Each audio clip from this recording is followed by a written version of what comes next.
لله نحمده ونستعينه ونستغفره ونتوكل عليه ونعوذ بالله من شرور أنفسنا ومن سيئات أعمالنا من يهده الله فلا مضل له ومن يضلله فلا هادي له أشهد أن لا إله إلا الله وحده لا شريك له وأشهد أن سيدنا محمدا عبده ورسوله اللهم صل وسلم على سيدنا محمد وعلى آله وصحبه أجمعين نوينا تعلم وتعليم وتذكر وتذكير ونفع والانتفاع وإفادة واستفادة والحث على تمسك بكتاب الله وسنة رسول الله والدعاء إلى الهدى والدلالة على الخير ابتغاء وجه الله ومرضاته وقربه وثوابه سبحانه وتعالى أما بعد. Jadi alhamdulillah tuan-tuan dimuliakan oleh Allah Subhanahu Wa Taala. Pada malam ni insya-Allah kita akan meneruskan lagi pengajian kitab Indahnya Hidup Bersyariat. Muka surat berapa? 126. Alamak. Buku ni dah kena air dah. Keras pula. 126. Pinjam buku lah. Dah kena air lah. Hujan.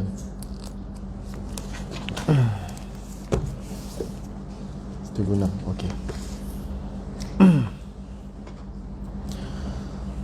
Qala muallif rahimahullah ta'ala wa nafa'ana wa iyyakum bi'ulumihi fid dharaini amin Allahumma amin. Baik, kita masuk seterusnya solat berjemaah. Solat berjemaah. Sekurang-kurangnya solat berjemaah ialah seorang imam dan seorang makmum. Berjemaah yang dimaksudkan adalah ada dua orang, iaitu seorang imam ataupun seorang makmum. Maka sekiranya seorang sahaja yang solat tidak dinamakan solat berjemaah. Sama ada makmum itu perempuan ataupun lelaki, maka jadilah ia solat berjemaah.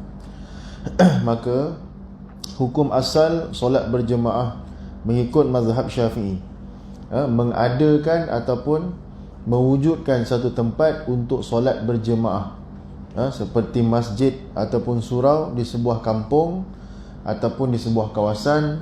Dalam mazhab Syafi'i hukumnya fardu kifayah.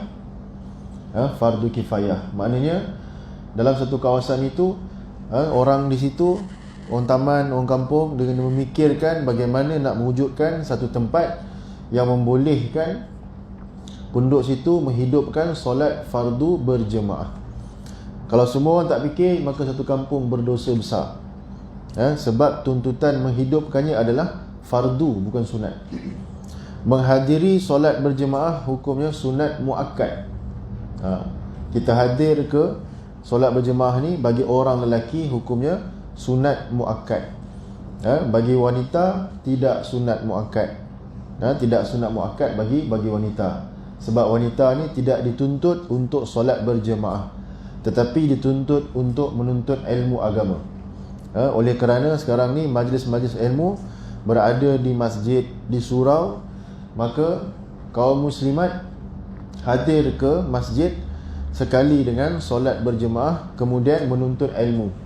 Bukannya solat berjemaah itu dituntut oleh daripada kaum wanita. Baik. Yang kedua, solat beramai-ramai adalah lebih baik dan afdal daripada solat dengan jemaah yang sedikit. Ada hadis daripada Nabi SAW, solat seorang lelaki beserta seorang lelaki adalah lebih baik daripada ia solat seorang diri, dan seorang lelaki beserta dua orang lelaki lebih banyak ganjarannya daripada ia bersolat bersama-sama dengan seorang lelaki sahaja. Manakala lebih banyak jemaah lebih dikasihi oleh Allah Subhanahu Wa Taala. Hadis riwayat Ahmad, Abu Daud dan An-Nasa'i. Jadi setiap orang kaum muslimin dia kena berusaha untuk solat berjemaah. Di mana saja kita berada, kita mesti ambil berat tentang solat berjemaah. Contohnya di RNR, contohnya RNR masing-masing semayang masing-masing. Seorang kat dinding sana, seorang dinding sini, seorang tiang sana, seorang tiang sini. Tak nak solat berjemaah. Kenapa? Kita kena ambil berat, rugi sembahyang seorang-seorang. Rugi sembahyang seorang-seorang. Melainkan kalau kita terlewat bangun, kemudian hampir-hampir luput waktu dan nak habis waktu, maka kita hendaklah menyegerakan solat itu sendiri. Tak perlu lagi nak berjemaah kalau kita terlewat ataupun tidak ada orang di kawasan itu yang boleh kita berjemaah dengan dia. Kalau kita masbuk lah, contohnya di masjid ada orang lain pun masbuk juga, maka kita ajak dia solat berjemaah. Ini orang lelaki, maka trademark orang kaum muslimin adalah mesti tunaikan solat secara berjemaah. Kalau kita berada di perhentian, contohnya perhentian ni tak ada jawatan kuasa, di mana di perhentian R&R tak ada jawatan kuasa, tak ada imam, tak ada bilal, maka kita sendirilah kena ada inisiatif untuk menghidupkan solat berjemaah. Macam mana? Kalau saya tengok orang ramai baru nak ambil wuduk, kita pergi depan, kita qomat. Kalau baru masuk waktu, kita azan. Kita sendiri azan, tak payah tunggu orang, kita azan. Bila kita azan, kita iqamat, tengok siapa yang sudi nak jadi imam. Tak ada, kita lah ke depan.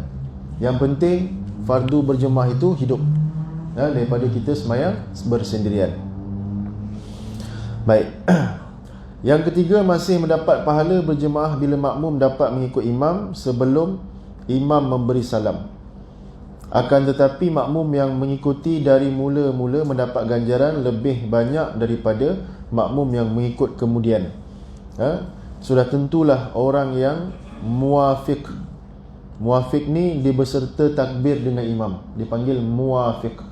Kalau tak berserta takbir, dipanggil masbuk. Masbuk ni orang yang terlepas daripada takbir bersama-sama dengan imam. Kalau muafiq ni, imam takbir, dia pun takbir juga.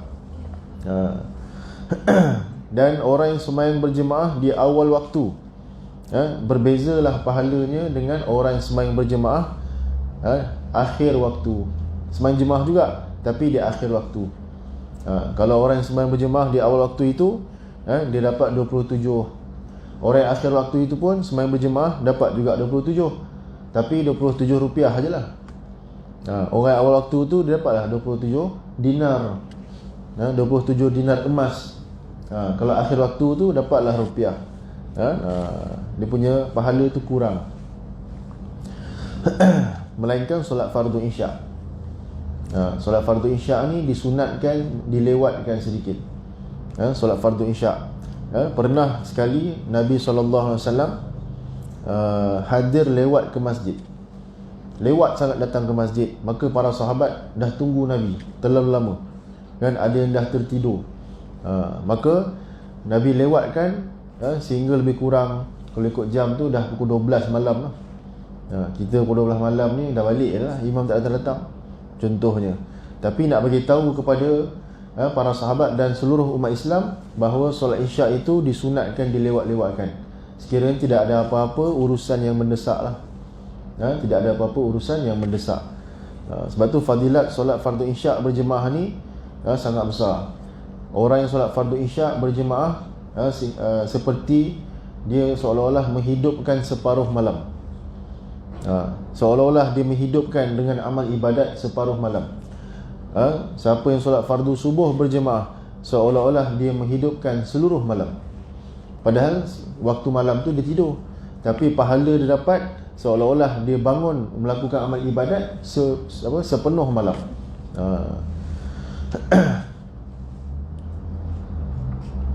Baik. Pernah berlaku ketika zaman pemerintahan Sayyidina Umar radhiyallahu anhu, seorang yang bernama Sayyidina Sulaiman Al-Asmah radhiyallahu anhu, satu hari dia tak hadir solat berjemaah waktu subuh. Subuh dia tak hadir solat berjemaah. Kemudian Sayyidina Umar perasan tidak hadirnya dia. Lepas habis solat fardu subuh berjemaah, selepas habis wirid, maka Sayyidina Umar pergi ke rumah dia, tanya mak dia. Dia kata, "Wahai makcik, tadi anak makcik tak datang ke masjid, tak solat berjemaah." Ke mana dia? Sampai datang rumah, kan? Maka kata ibu dia kata, anak saya minta maaf wahai Amirul Mukminin, anak saya malam tadi dia sibuk dengan qiyamul lail, malam tadi sibuk dengan tahajud, sehingga mengantuk menguasai dia sampai dia tak dapat datang ke masjid untuk tunaikan solat fardu subuh berjemaah. Maka kata Sayyidina Umar, aku lebih suka dia datang solat subuh berjemaah daripada dia bangun malam. Tapi bukan maksudnya tak payah bangun malam.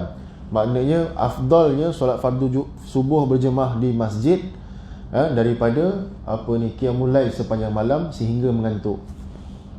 Bayangkan setiap masjid dan surau di Malaysia ni tubuhkan 1 jutaan puasa untuk datang rumah orang tak datang masjid. Contohnya kawasan Sembah Selatan, masjid surau tubuhkan 1 jutaan puasa. Siapa tak datang tutup pintu. Assalamualaikum. Agak-agaknya orang tu tak lama duduk sini. Tengok-tengok dah pindah bangi lah. Tak tahan lah, asyik kena tutup pintu je, kan? Tak datang je JK datang, kan? Sebab solat fardu berjemaah ni lah dan turunnya rahmat Allah Ta'ala di kawasan itu. Kawasan itu turun rahmat apabila hidupnya solat fardu berjemaah. Allah Ta'ala tidak akan kiamatkan dunia ni selagi mana ada orang yang berusaha untuk hidupkan solat fardu berjemaah. Dan agama akan sentiasa hidup sekiranya orang masih lagi mengambil berat tentang solat fardu berjemaah. Ditambahkan pula lagi dalam masjid ada aktiviti lain, ada aktiviti majlis ilmu, kuliah, ada program dakwah, ada majlis zikir. Maka selagi itulah Allah tidak akan mengkiamatkan dunia ni. Kemudian kalaulah ada usaha yang mengajak manusia datang ke masjid dan surau untuk solat berjemaah, maka Allah Subhanahu Wa Taala pasti akan angkat wabak ni. Kalau semua orang giat hidupkan usaha dakwah, semua kaum muslimin hidupkan usaha dakwah, maka Allah akan angkat COVID-19 ni. Sebab hilang ni semua dengan mengajak manusia kepada Allah. Baik.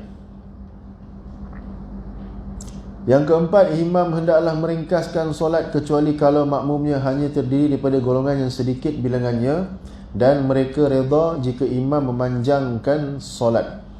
Baik. Soalannya ialah, siapakah orang yang layak menjadi imam? Siapakah orang yang layak menjadi imam?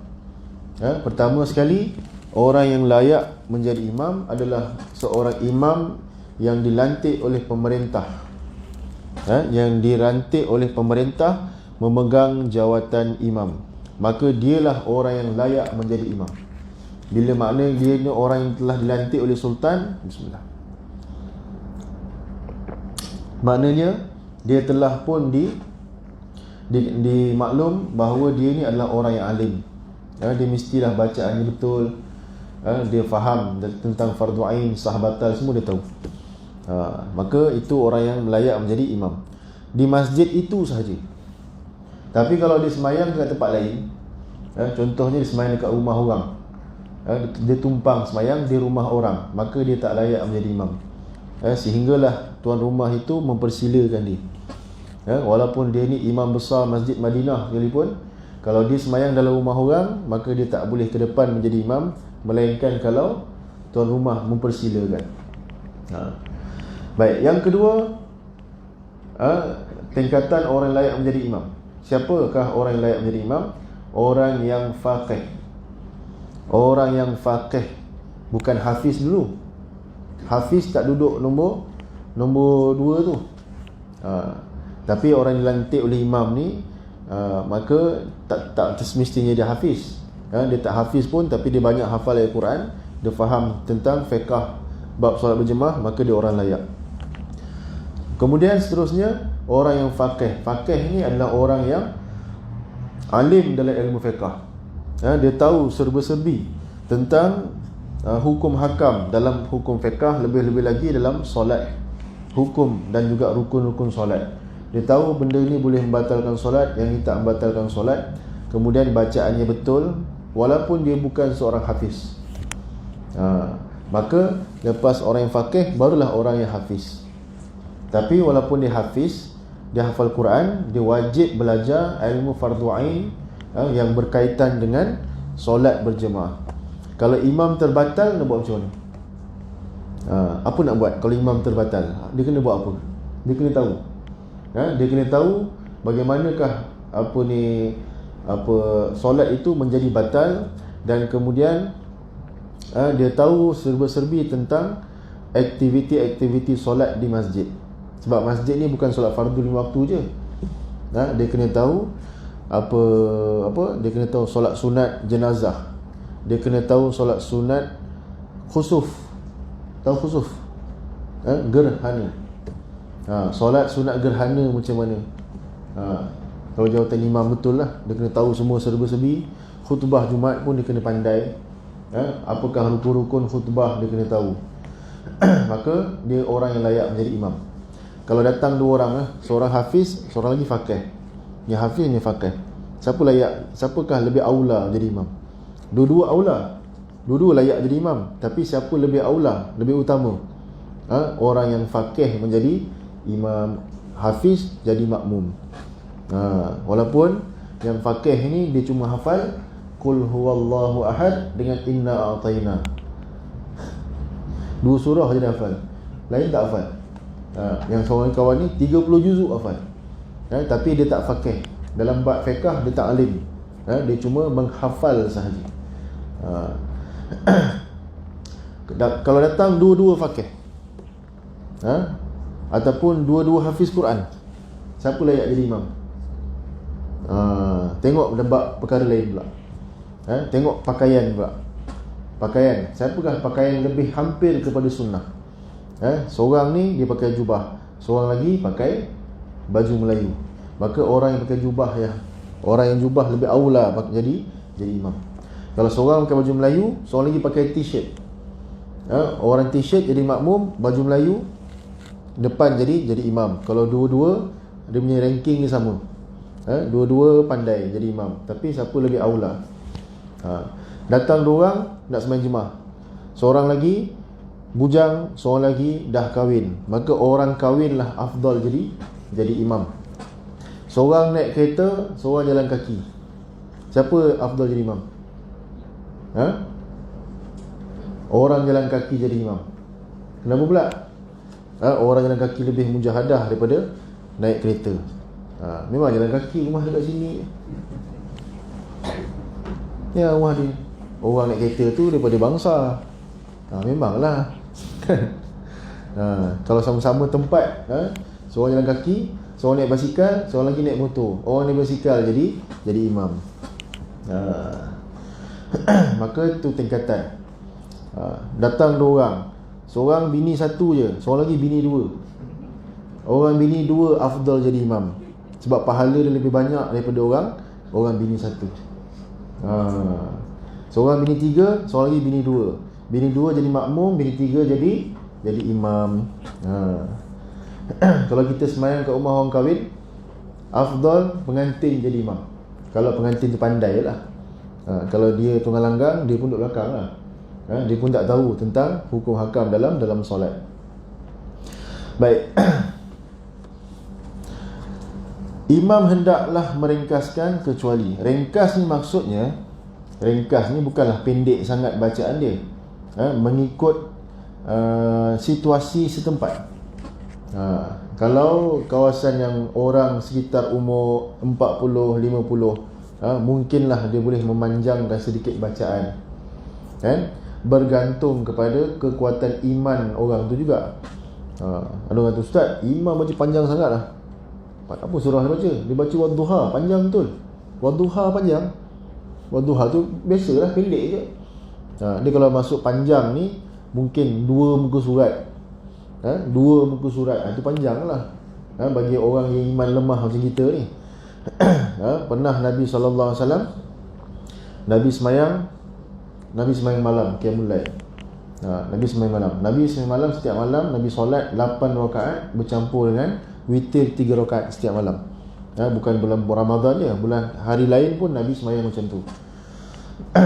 Datang seorang sahabat jadi makmum di belakang.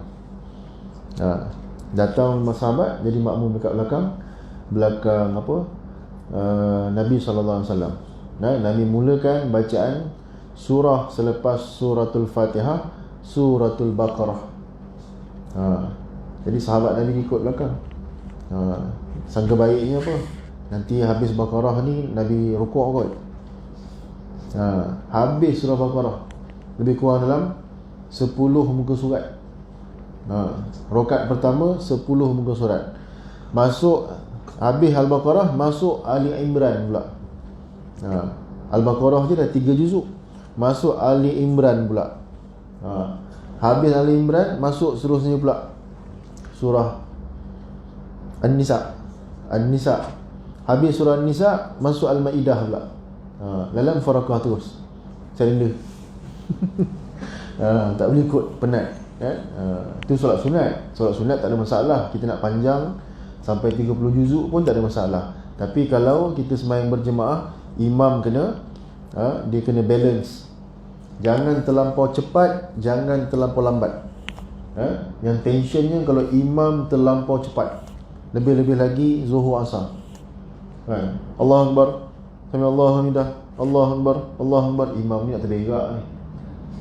Nak terberak, sangka baik lah, sangka baik. Habis sembahyang, Assalamualaikum warahmatullahi, Assalamualaikum warahmatullahi. Dalam hati ni mungkin lagi lah, Astaghfirullahalazim Allazi la ilaha illa huwal hayyul qayyum wa atubu ilaih. Relax pula. Padahal zikir lepas solat tu sunat. Jadi imam dia kena jangan menyeksa makmum. Belakang kita ada orang tua baca lambat, silap-silap boleh terbatal makmum punya sembahyang, dek kerana kita meninggalkan makmum dua rukun panjang. Kita baru ghair apa, Maliki Yaumiddin, imam dah Allahu Akbar, satu rukun panjang, Sami Allahu liman hamidah, Allahu Akbar, sujud. Bila sujud je dah masuk dua rukun panjang. Bila imam duduk daripada rukuk tadi, kalau makmum masih lagi Al-Fatihah ataupun belum rukuk, maka sembahyang makmum tadi batal. Jadi kita kena tenang dalam solat berjemaah.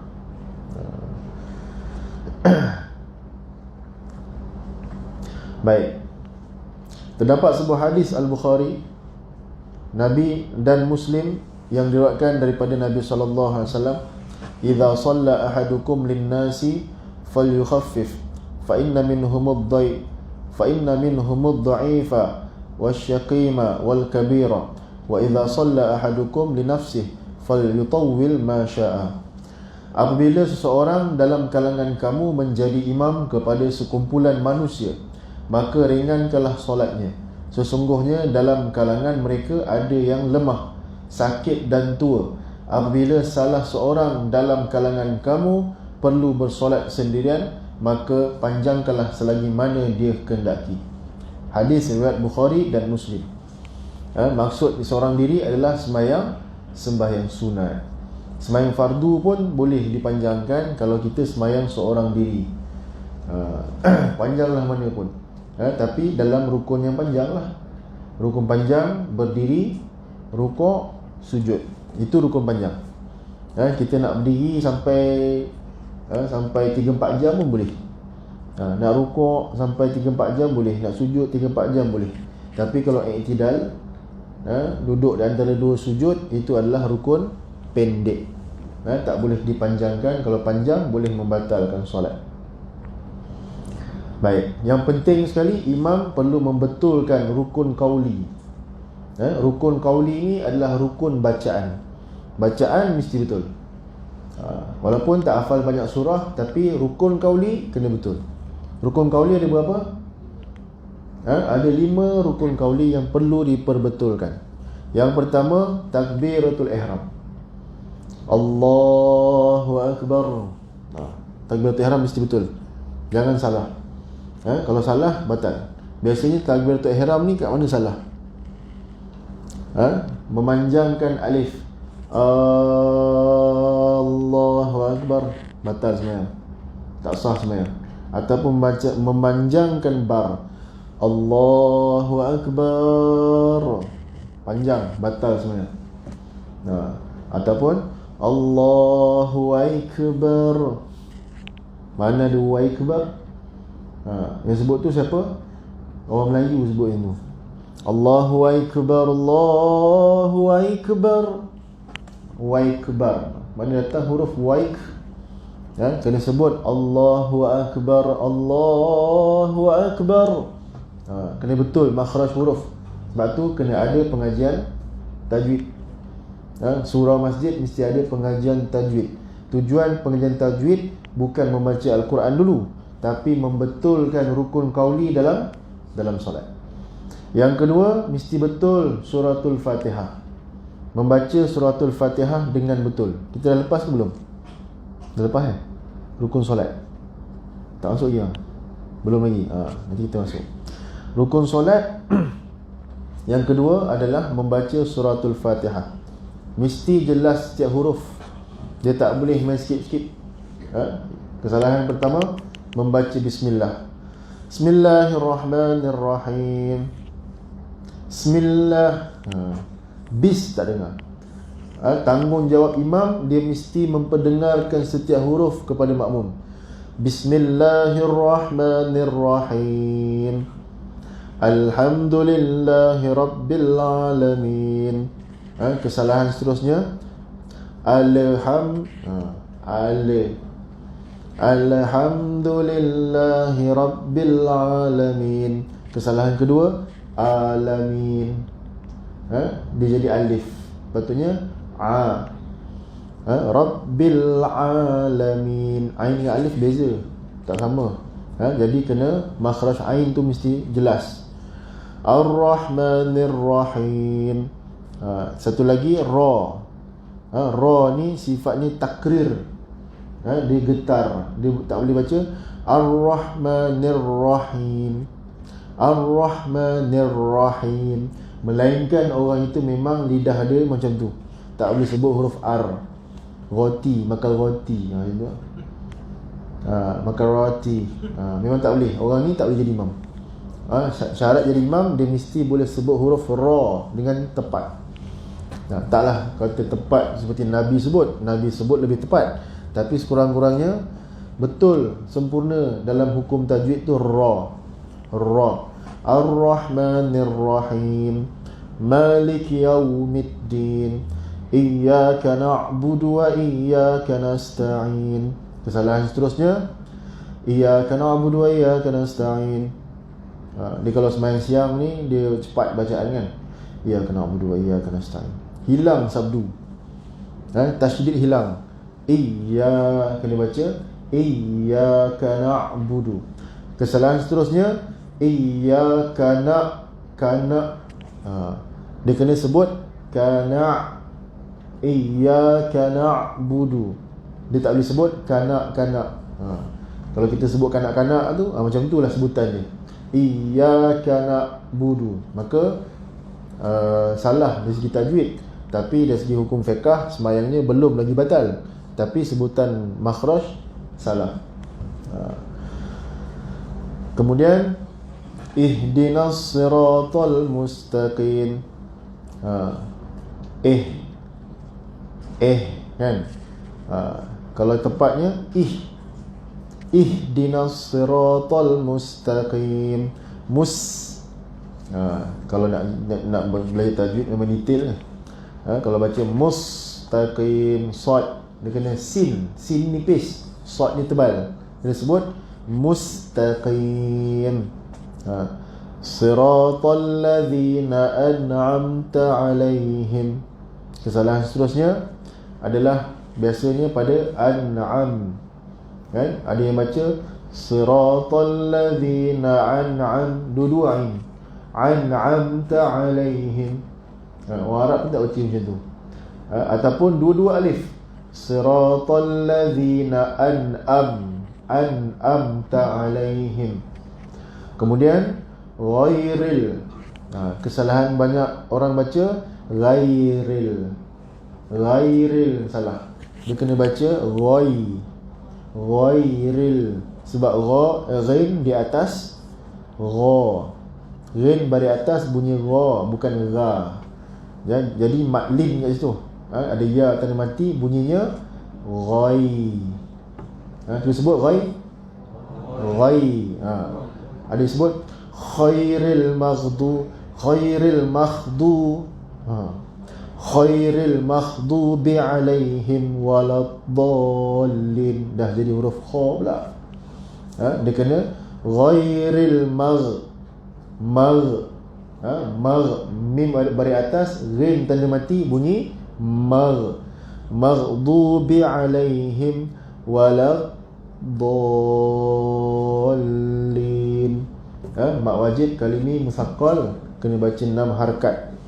Kalau baca kurang daripada 6 harakat, sembahyangnya masih sah, tapi tajwidnya salah. Contohnya sembahyang siang kan laju kan, ghairil maghdubi alaihim waladdallin. Sah tak sembahyang dia?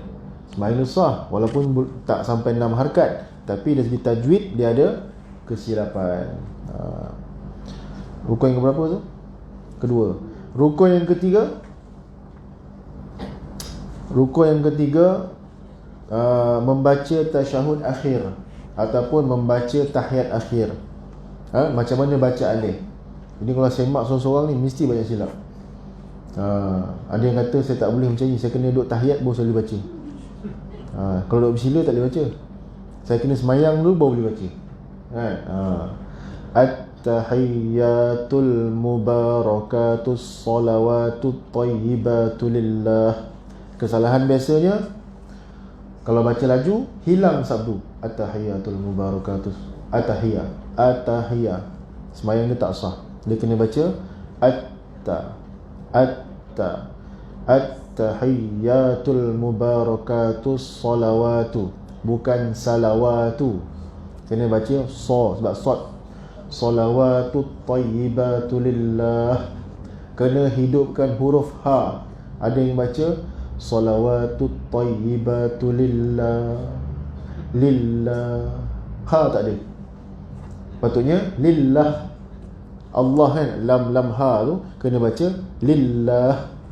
Kalau baca lillah maka ha-nya hilang ha, maka sembahyang tak sah.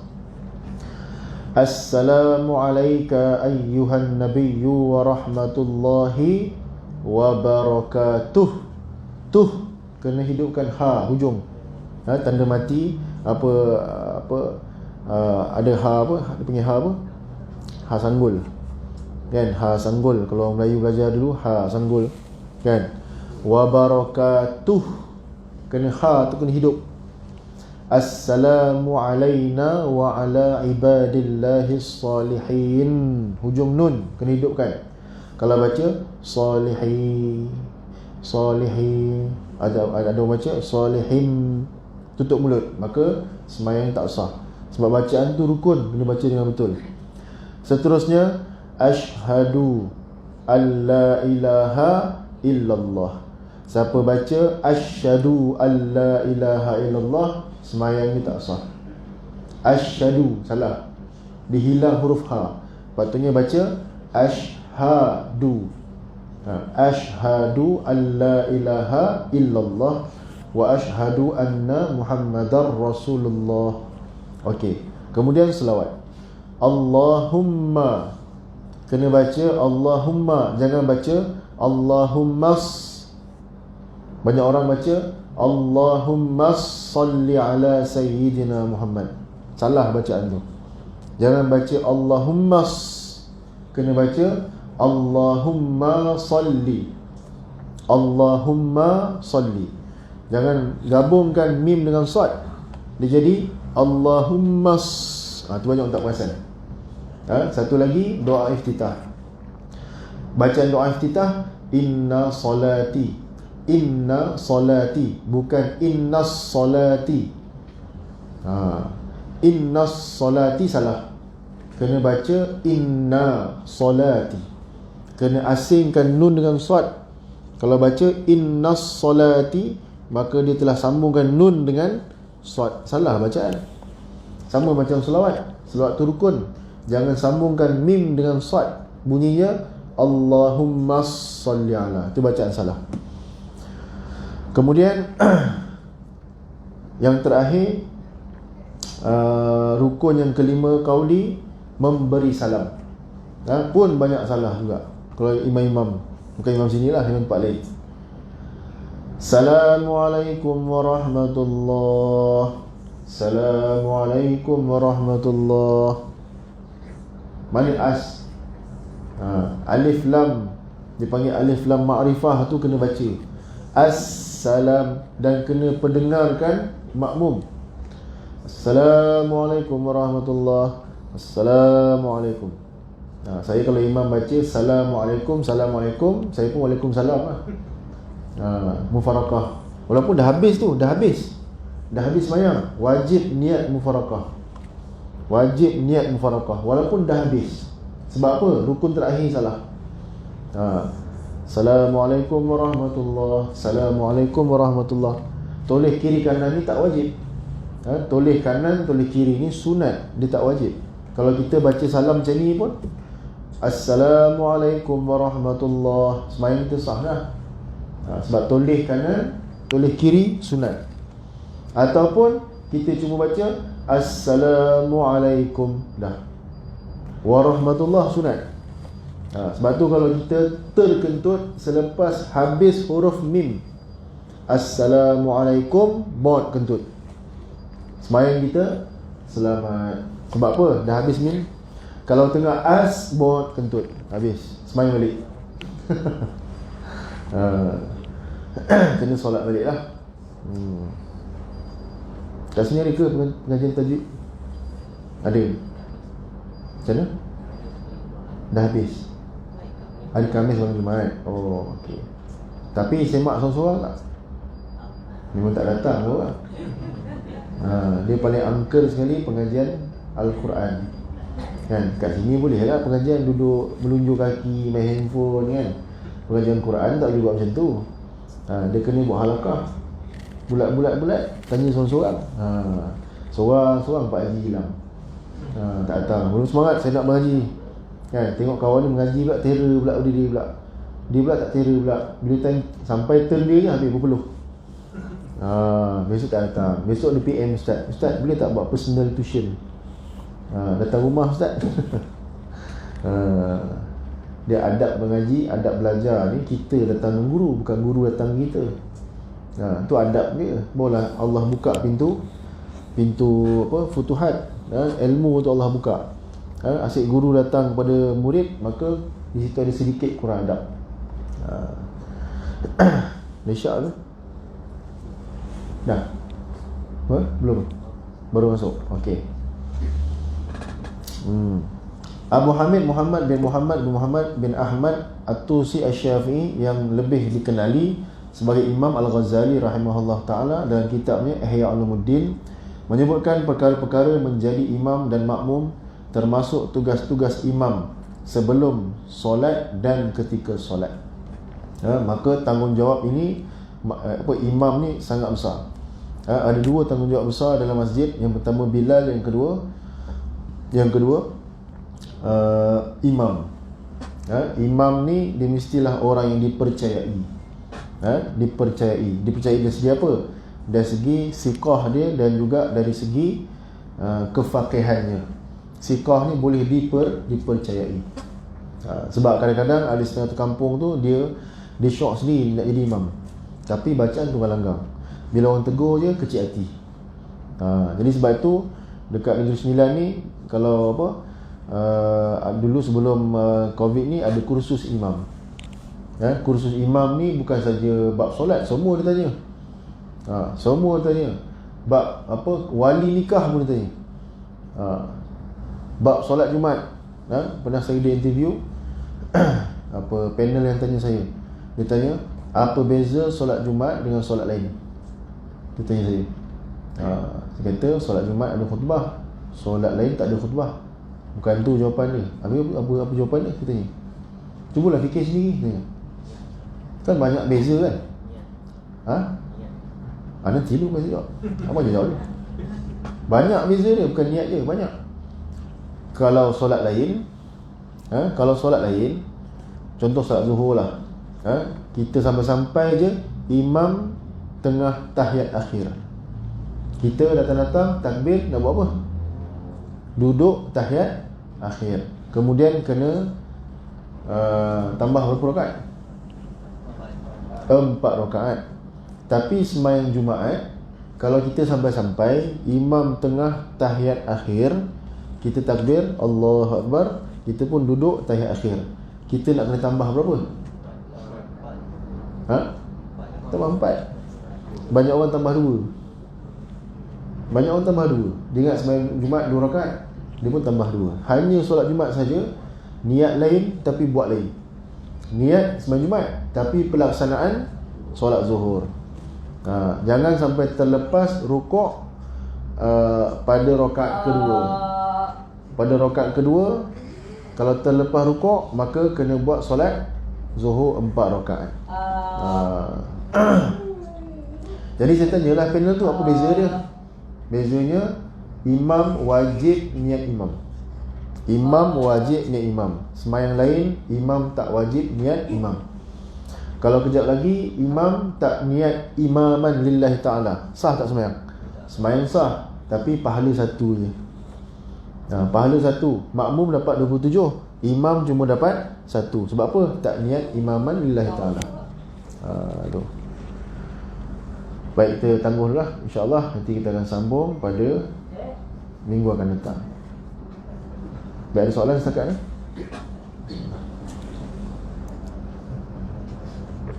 Tuan, kalau kita semayang lepas baca surah,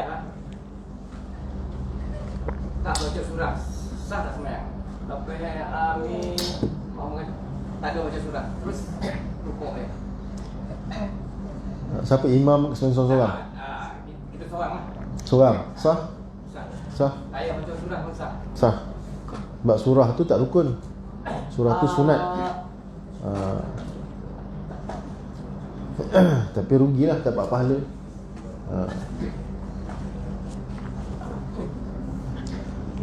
Baik, insyaAllah kita tangguhkan majlis pada malam ini dengan tasbih kafarah dan suratul Asr.